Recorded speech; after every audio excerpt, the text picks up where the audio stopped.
নমস্কার বন্ধুরা, আজকে আমি বানাবো কুমড়ো শাকের ডাঁটা চচ্চড়ি।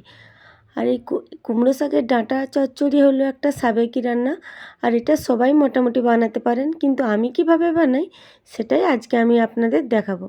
আর কুমড়ো শাকের ডাঁটা চচ্চড়ি বানানোর জন্য এখানে আমি নিয়ে নিয়েছি আলু, বেগুন আর একটা ঝিঙে, আর এগুলোকে আমি এরকম করে কেটে নিয়েছি। আর শাকটাকেও ভালো করে ধুয়ে ছোটো ছোটো করে কেটে নিয়েছি। আর কড়াই বসিয়ে দিয়েছি। কড়াইয়ে গরম হয়ে গেলে এর মধ্যে দিয়ে দেবো 4 টিস্পুন সাদা তেল। দিয়ে আমি বিউলির ডালের বড়িগুলো ভেজে নেব। এখানে আমি বিউলির ডালের বড়ি ব্যবহার করেছি, আপনারা মসুর ডালের বড়িও ব্যবহার করতে পারেন। বড়িগুলো ভাজা হয়ে গেছে, এবার তুলে নেব।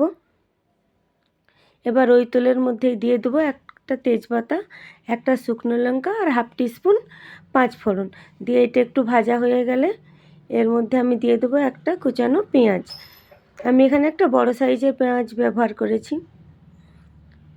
আর পেঁয়াজটা একটু ভাজা ভাজা হয়ে গেলে দিয়ে দেবো থেঁতো করা রসুন। আর রসুন পেঁয়াজ দুটোই আমি প্রায় হাফ মতো ভাজা করব, পুরোটা ভাজা করব না, অল্প একটু ভাজা করব, তা সবজির সাথে ভালোভাবে ভাজা হয়ে যাবে। এরপর দিয়ে দেব আলু আর ডাঁটা, দিয়ে এগুলো নেড়ে নেব। আর দিয়ে দেবো স্বাদ মতো নুন, আর দিয়ে দেব 1 টিস্পুন মতো হলুদ গুঁড়ো। দিয়ে ভালোভাবে নেড়ে চেড়ে নিয়ে এটা আমি চাপা দিয়ে দেবো 2 মিনিট মতো।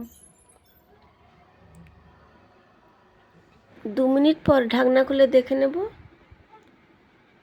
দেখুন এর মধ্যে অনেকটাই জল বেরিয়ে গেছে। এবার এর মধ্যে দিয়ে দেব বাকি সবজিগুলো, ঝিঙে আর বেগুনটা। দিয়ে আমি এটা ভালো করে ডাঁটার সাথে মিশিয়ে নেব। মিশিয়ে নিয়ে এটা আমি আবারও ঢাকা দিয়ে দেবো 2 মিনিটের মতো। এবার 2 মিনিট পর আবারও ঢাকনা খুলে দেখে নেব। দেখুন এর মধ্যে জলটা শুকিয়ে গেছে আর সবজিটাও অনেকটা সেদ্ধ হয়ে গেছে। এবার এর মধ্যে আমি দিয়ে দেবো 1 চামচ সর্ষে বাটা আর 1 চামচ লঙ্কা গুঁড়ো। দিয়ে এটা আমি ভালোভাবে সবজির সাথে মিশিয়ে দেব। দেখুন এটা আমার মেশানো হয়ে গেছে। আবার এর মধ্যে দিয়ে দেব জল। জল দিয়ে আমি সেই কুমড়ো শাকটা কেটে রেখেছিলাম, সেই শাকটাও এর সাথে মিশিয়ে দেব। ভালোভাবে মিশিয়ে দিয়ে এটা আমি আবারও রান্না করতে দেব 2 থেকে 3 মিনিট।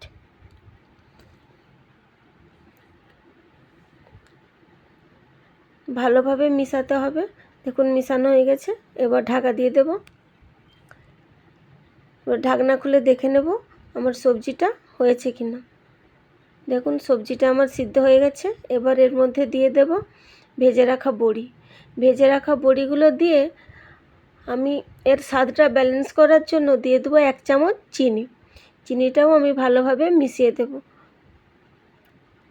দিয়ে আমি এটা আবারও 1 মিনিটের জন্য হালকা আঁচে রেখে দেব।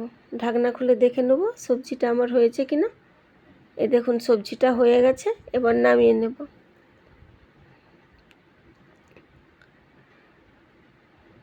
কুমড়ো শাকের চচ্চড়িতে আপনারা পারেন তো একটু কাঁচা সর্ষের তেলও ছড়িয়ে দিতে পারেন, তাতে স্বাদটা আরও দ্বিগুণ হয়ে যায়, কিন্তু আমি এখানে দিলাম না।